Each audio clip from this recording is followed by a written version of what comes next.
Greetings, homeowner. Repeat after me. If my home system or appliance breaks down, American Home Shield will help fix or replace the covered item, no matter its age. And exhale. Oh, and home warranty plans start at $29.99 a month. American Home Shield. Don't worry, be warranty.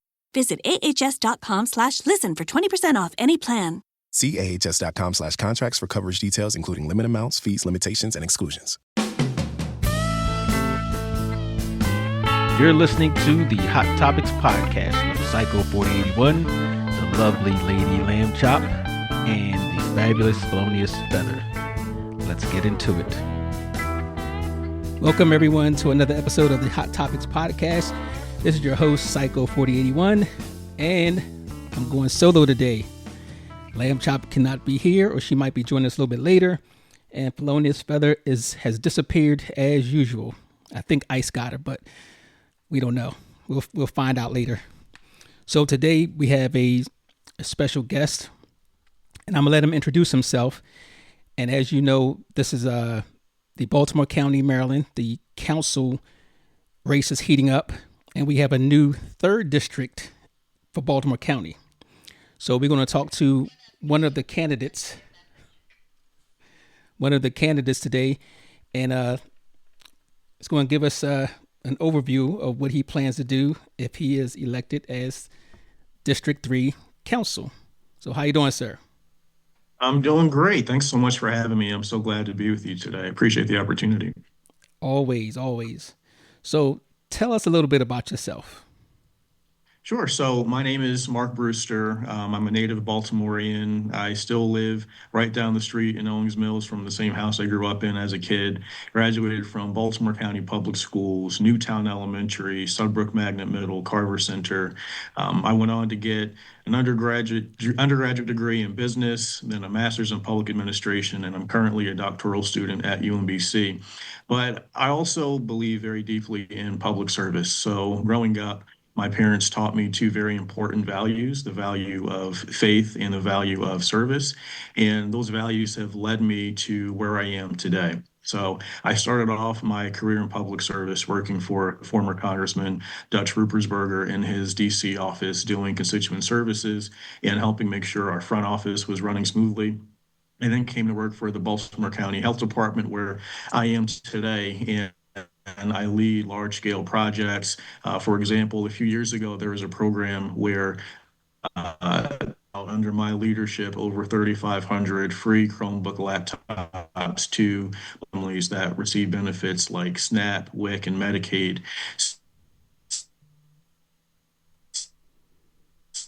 So that Baltimorean, I know this area, and public service really runs in my blood, and that's why I want to jump in this race. Outstanding. And that was a good program, the Chromebook program. I actually went out there to the east side and helped out. Yes, Mrs. Debbie Risper was out there, a friend of mine, so I had the opportunity to go out there and help out a little bit. But that was a great program. That's my colleague. Ah, okay. That's my colleague. Yeah. Okay. So I've known her for years. She's a great woman. So right next to me at work, actually. Yeah. Oh, really? Well, tell her I said hello. Yes. I talked to Debbie. I don't want to make this the Debbie show today, but I will. Hopefully I'll see her tomorrow, but I will. Okay. So what inspired you to run specifically for council person for District 3? And how have your life experience prepared you to represent this diverse district? Yeah, so as I said, for me, public service is something that's always been hammered into my head. And what's really inspired me is taking the fact that, again, I'm from here, I was born here, I was raised here, I have a deep personal connection to the area, but I also want to raise my own family here. So I have a vested interest in making this area the best it can possibly be.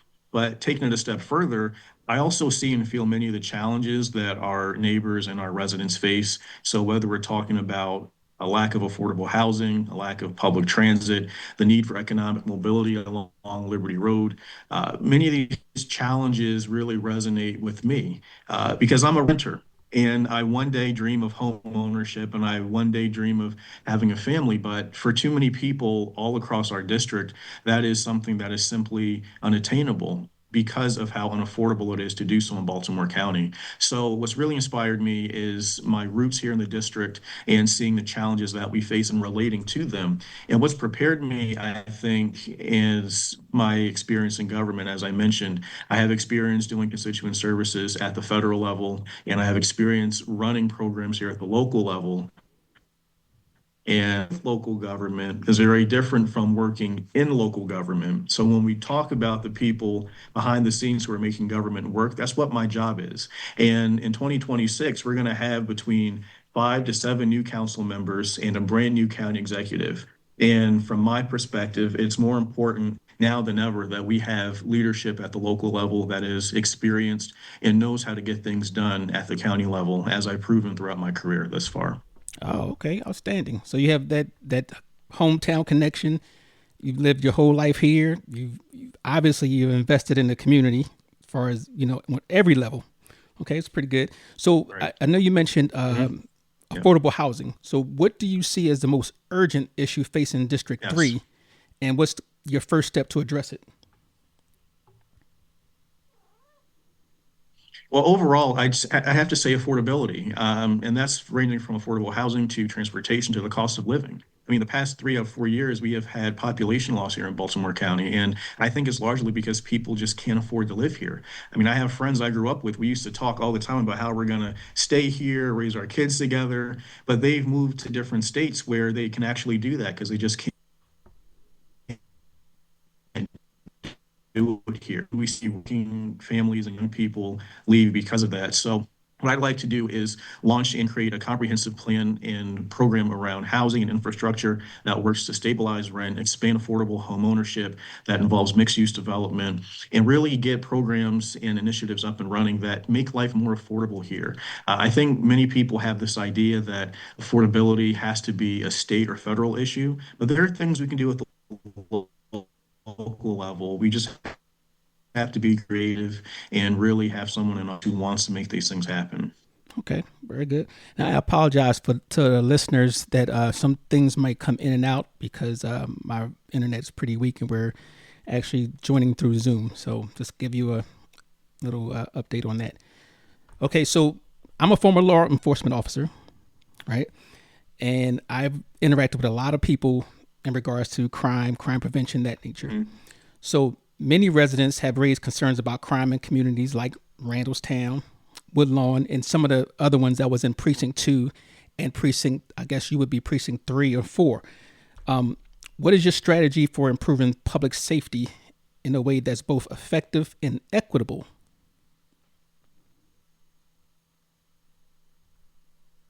Yeah, so public safety, I think, has to be both proactive and also community driven. So for me, what I want to do is make sure we're fully staffing our police, our fire, and our EMS while also investing in prevention programs like youth programming, mental health crisis.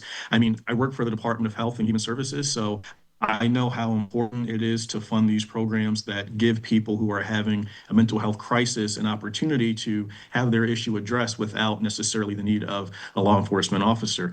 I think community policing also builds trust. So I'd work to really expand and build upon these relationships with the community and law enforcement. We have a number of great initiatives going on right now, like National Night Out, which is that yearly event we do in August. And so looking at doing more programs like that and really making sure that the community's voices are heard and that the police know the neighborhoods and the people that they're policing and the people know the people who are keeping them safe. So bridging that gap and building that connection is very important to me. Very good. I agree 100%. And I did work in community outreach, so I do have a connection with that. So that's good. Yeah. So you mentioned community policing. Do you support the expansion of community policing or alternatives like violence interruption programs?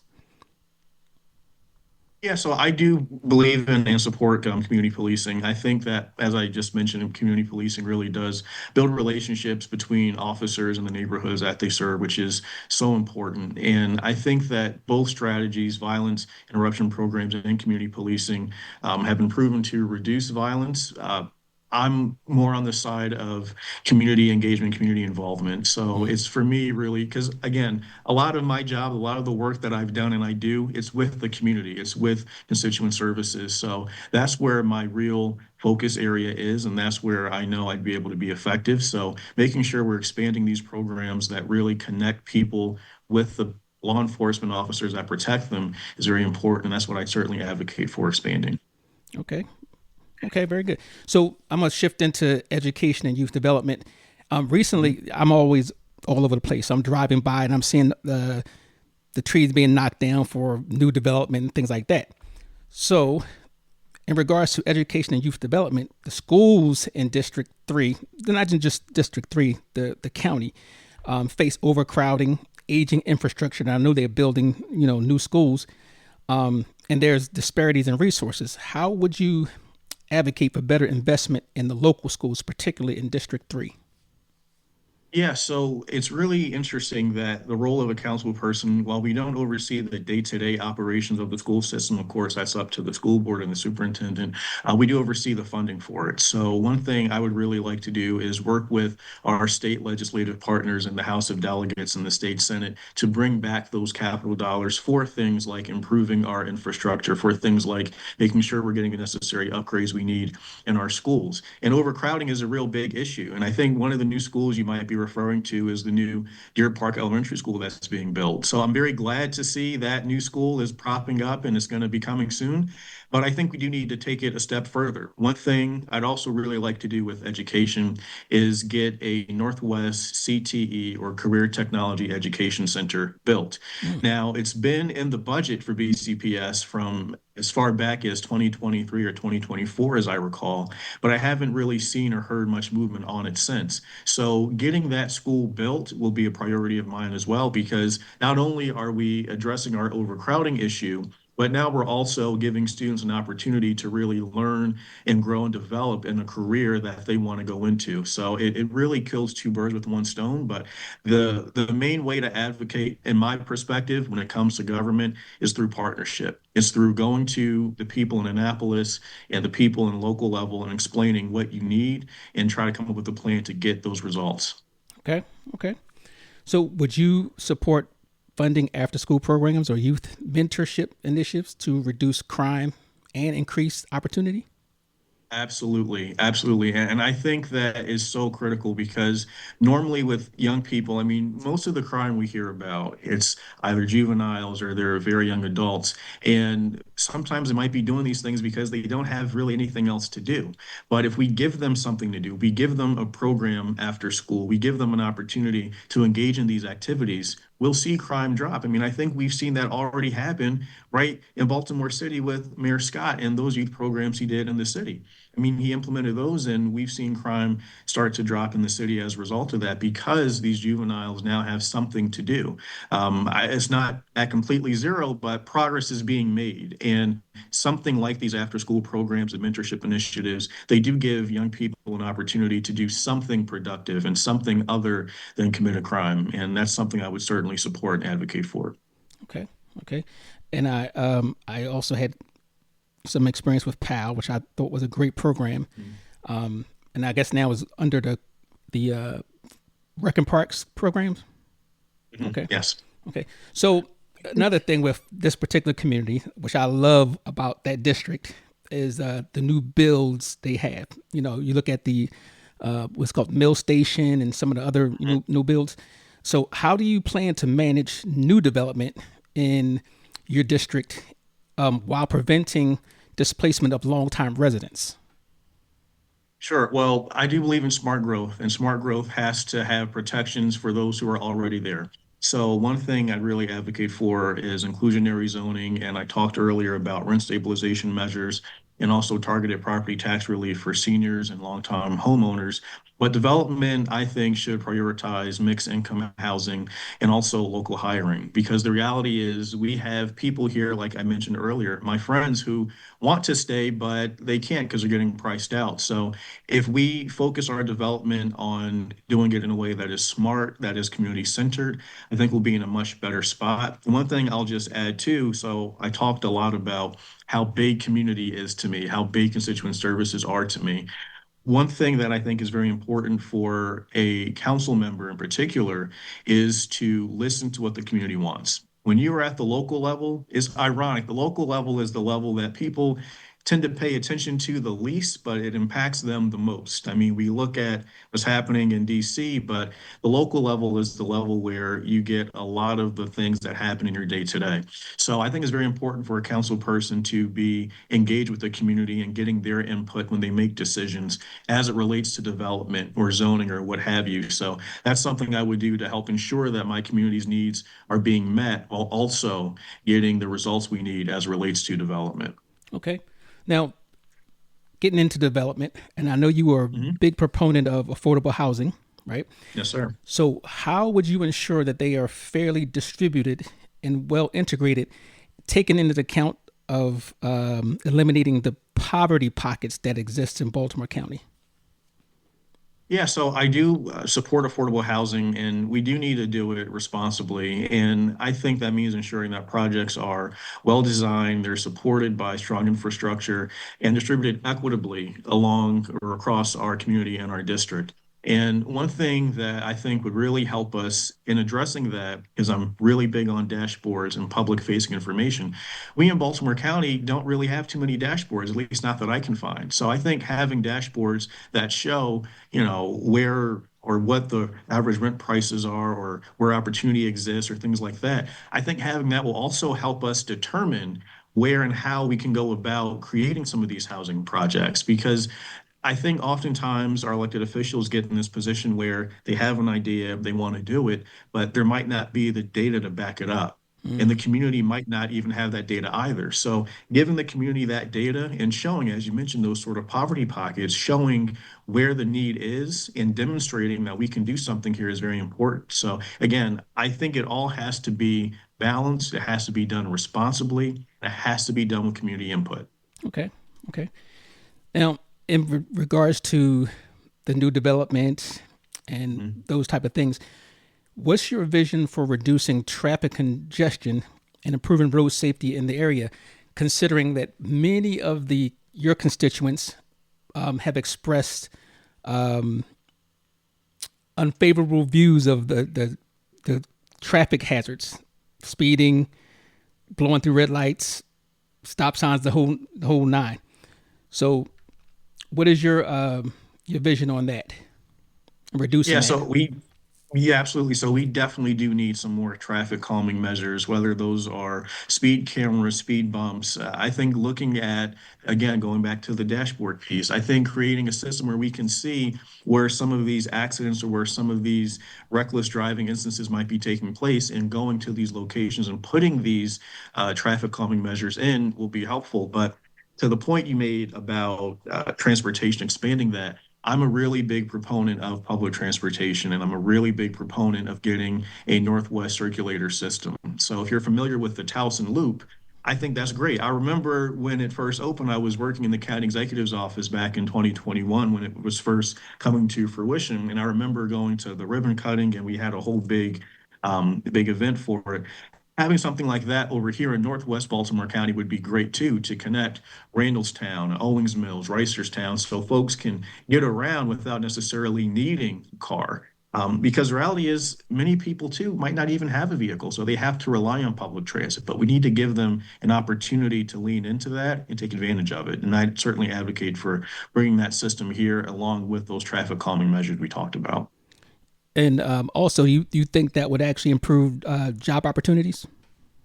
I do, because now people are going to be able to get to more places. And if we do it strategically, we can place the routes of this Northwest Circulator system along business corridors, along maybe the Liberty Road corridor. You mentioned the Mill Station, Owings Mills earlier. There's a number of businesses and small businesses there if we do it or put a route in that area as well. So, yeah, I think, again, doing it in a way that is smart and that is looking at where the need exists, we can certainly make it an opportunity to increase job opportunities and allow people to get to and from work safely. Okay.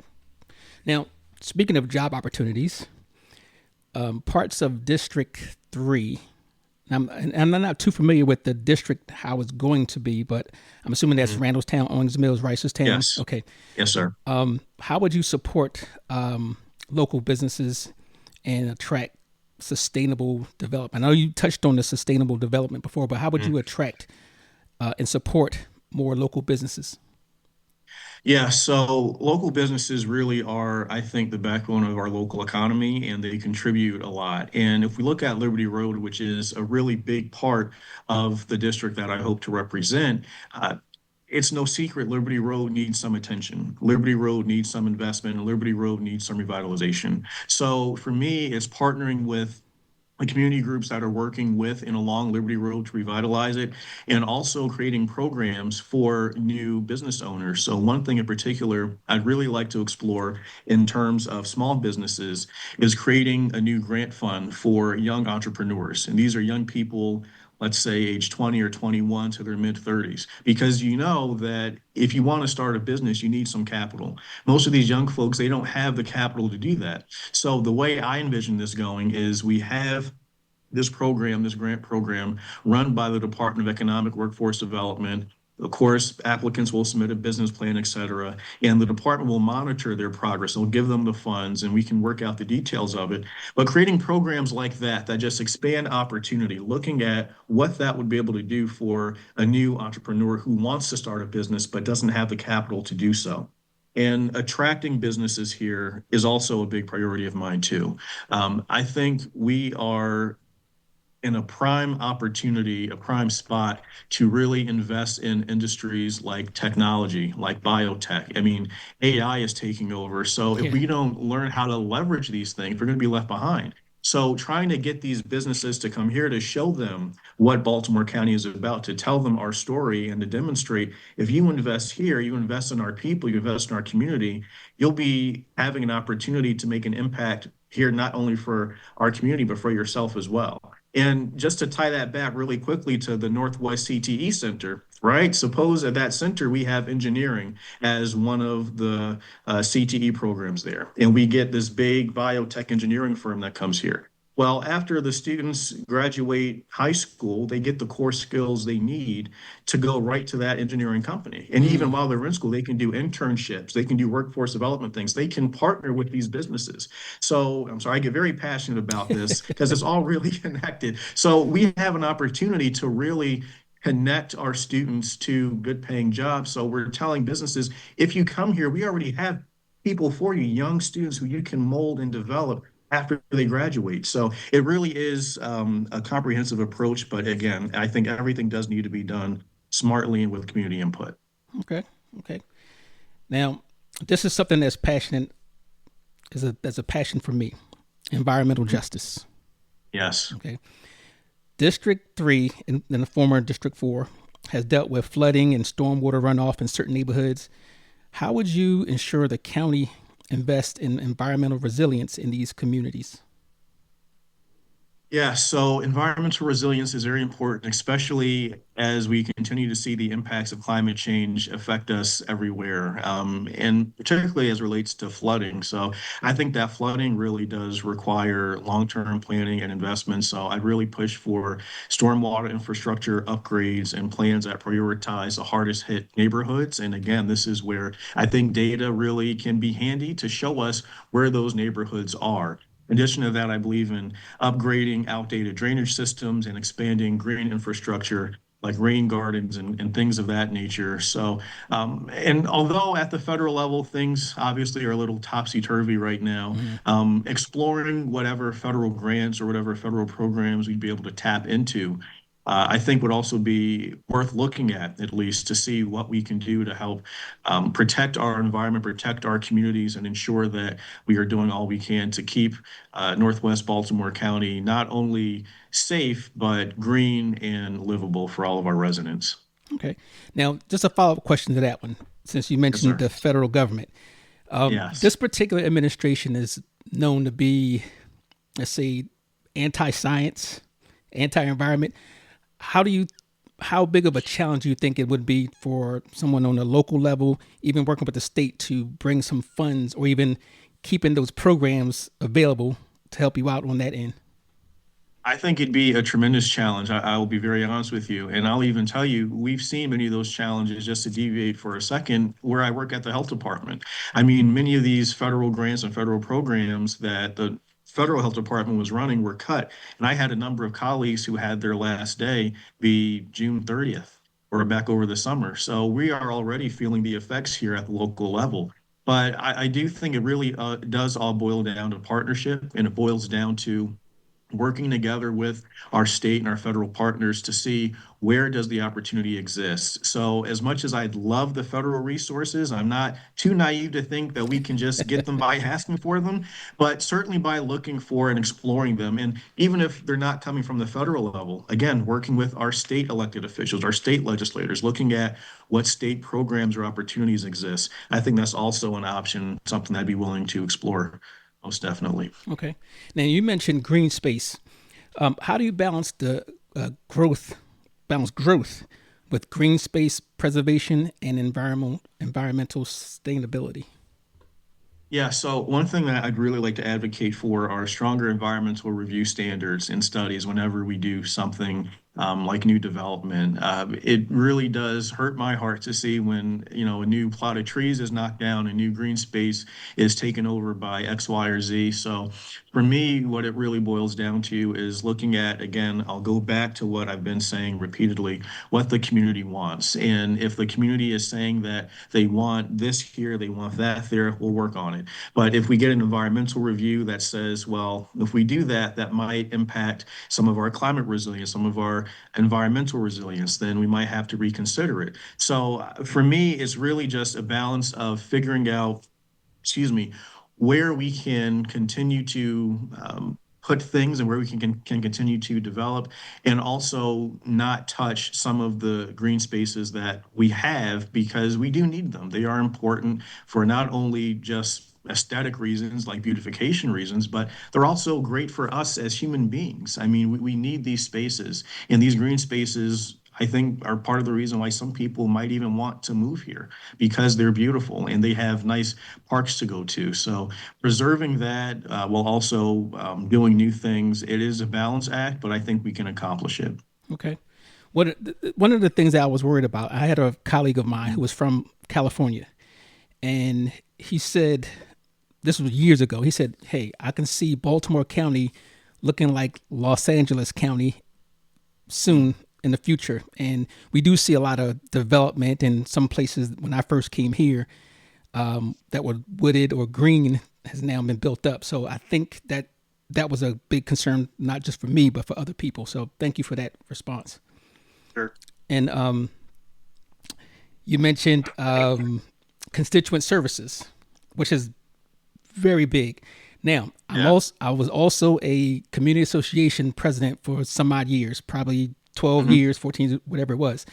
One of the things that I heard from many communities was their lack of response when it came to the community, not the community, the county level on certain things. So how will you ensure your office is accessible to all communities in your district, especially those who feel disconnected from local government? Well, part of it, I think, is meeting people where they are. So one thing that I really like to do is hold, at the very least, quarterly town halls all across the district, and going directly to community centers, to neighborhoods, to community associations, and meeting with them and hearing what their concerns are and working with them. And just to say, to the point of constituent services and how important it is to me. So I mentioned I used to work for Congressman Dutch Ruppersberger, and the congressman really did impress on us, particularly me as a junior staffer, very heavily. He would say all the time that politics is the business of customer service. And we had a rule in his office that the office phone does not ring more than one time. I never let the phone ring more than once. I was afraid of what might happen, but I always made sure that I was responsive to people. And that value really carried with me as I went to work for the local government, so much so that people that I met when I worked for the congressman, they still call me to this day because they know if I need something, Mark will answer. If I need something, Mark will respond. If I need something, Mark will do what he can to help me out. So I think bringing that sort of tenacity and that dedication to constituent services is very important, and that helps get the council member involved with their constituents, with their community. Again, I've said many times, community input for me is really number one. That is my north guiding star. So, and I can't know what the community wants if I'm not engaging with them. So, Okay. yeah, quarterly town halls is a really important thing for me, and also just being responsive. That's the other thing, being Okay. responsive to any need. So and the town halls are great. That is the one opportunity for people to come out there and actually learn how, the county government works. Mhm. What about community walkthroughs? We've had a few of those in the past. I think more on the agency level. Would you commit to doing something close to that?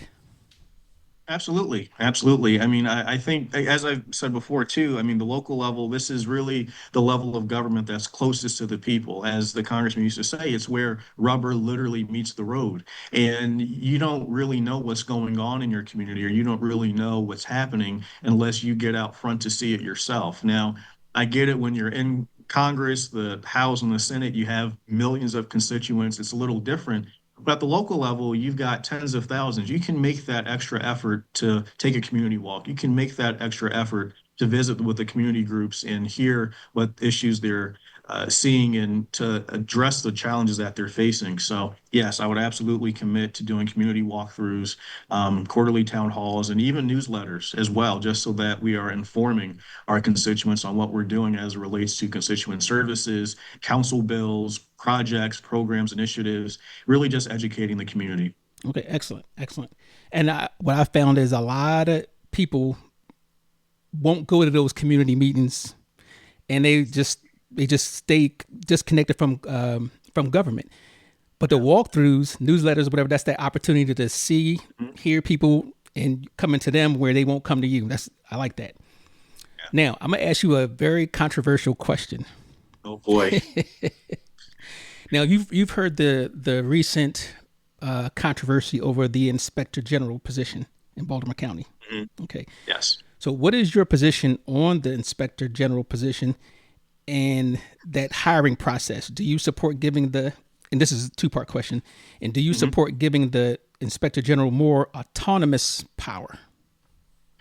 So I do think that the inspector general, just blanket statement, should be independent. They should be well resourced, and they should be free from any and all political influence. I, like many other county residents, did not particularly enjoy the way the process recently played out with Kelly Madigan and Khadijah Walker. I think it could have been done better. I think that there were certainly methods for improvement, but the way I envision the IG's office operating is one that does not necessarily report to a politician, but that reports to an independent board. And I think there are some best practices we can look to, like in Baltimore City and even other jurisdictions. So it's really taking pieces of what works and applying them to us here, because this last process, again, sadly, it was very political. From my perspective, it was very political, and it should not have been political. It should never come down to that. But we do have work to do with the IG, and I would certainly look at strengthening the office and, again, making sure they are independent and free from any and all political influence, whether that be from a council member or a county executive. Okay. So I guess you have some work to do to convince your other council members to get on board with that.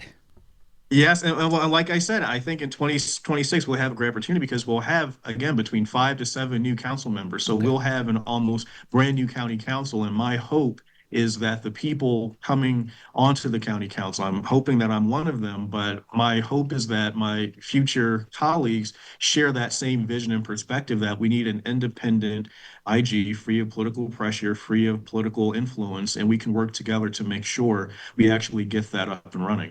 Okay. Okay. So now you mentioned influence, so we're going to segue into that part.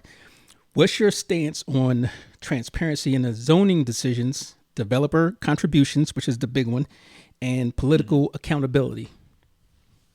Yes, I believe in full transparency with zoning and campaign contributions. And I'll tell you, I believe in it so much so that I'm actually running as a publicly financed candidate here in Baltimore County, one of the Okay. first in our county's history, because I do believe that people want candidates that are not even taking the question of, am I getting money from special interests or developers? So I'm not taking money from developers, from corporations, from PACs. All of my donations are coming from Baltimore County residents, capped at $250.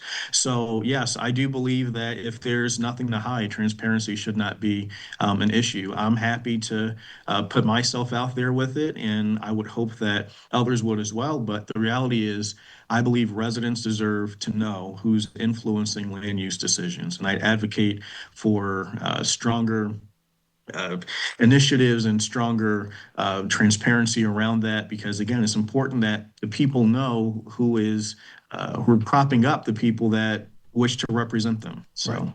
So would you be in favor of a prohibit, not saying if it's legal, but for a prohibition on corporate financing and just have every candidate county funded?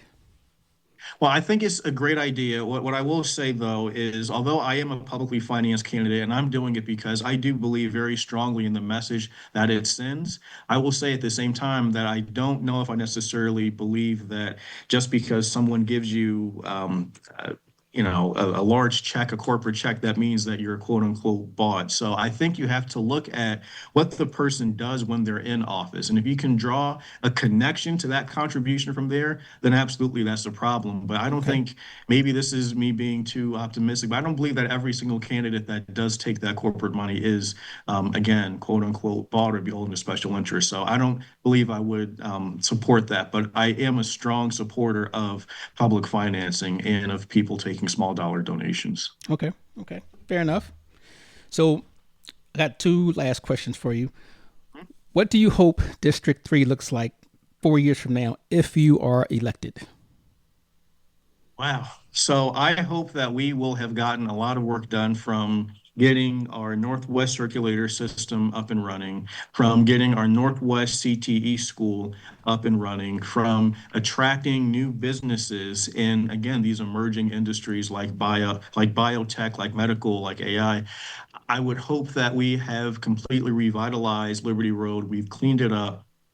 My main goal is to make this district, the way I see it years from now, is one that is actually affordable, is one that's revitalized, is one that people want to not only live in, but people want to come to. They want to stay here. They want to be here. And I think we get there really by working with our neighbors, working with our county, state, and federal partners, and really just doing the work. But I do think we have a great deal of potential here in Northwest Baltimore County. And I think 2026 will be an excellent time for us to really start to tap into that potential. Okay. Thank you. Very good. So, final question.